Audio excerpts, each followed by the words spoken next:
Bonjour et bienvenue chez DigiSchool. Je suis Vanessa Brossard, votre professeure d'histoire-géographie et aujourd'hui nous allons travailler un chapitre de 3e en géographie, la France dans le monde.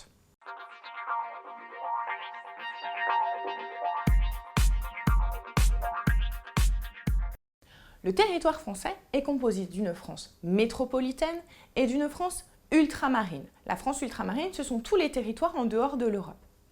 Ils sont partagés en DROM, départements et régions d'outre-mer. Il s'agit de Mayotte, la Guadeloupe, la Réunion, Martinique et le dernier, c'est la Guyane. Et puis les COM, les collectivités d'outre-mer. Par exemple, Saint-Pierre et Miquelon, Wallis et Futuna, etc., etc. Ces territoires participent au rayonnement politique et culturel de la métropole dans le monde.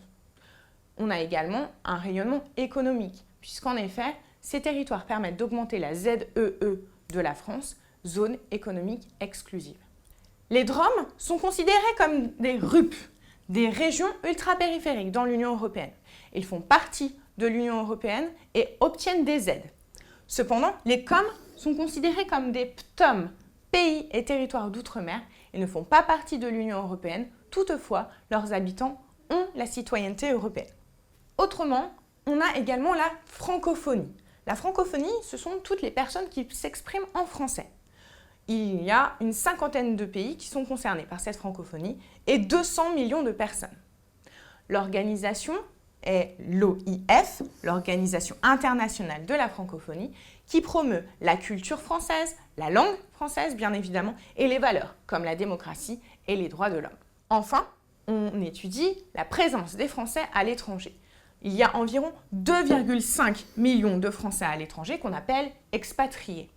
Ces expatriés vivent pour plus de la moitié en Europe, mais certains aussi vivent en Amérique, au Moyen-Orient, etc. C'est un phénomène en pleine expansion. Il augmente de plus de 30% depuis les dernières années. Ces Français à l'étranger participent au rayonnement culturel et au rayonnement diplomatique de la France, c'est ce qu'on appelle le soft power. En effet, ils véhiculent les valeurs de la France. Quelques-uns partent dans le cadre d'ONG, des organisations non gouvernementales. Merci d'avoir regardé cette vidéo. N'hésitez pas à regarder les autres vidéos en lien avec le programme de 3e et à bientôt chez DigiSchool.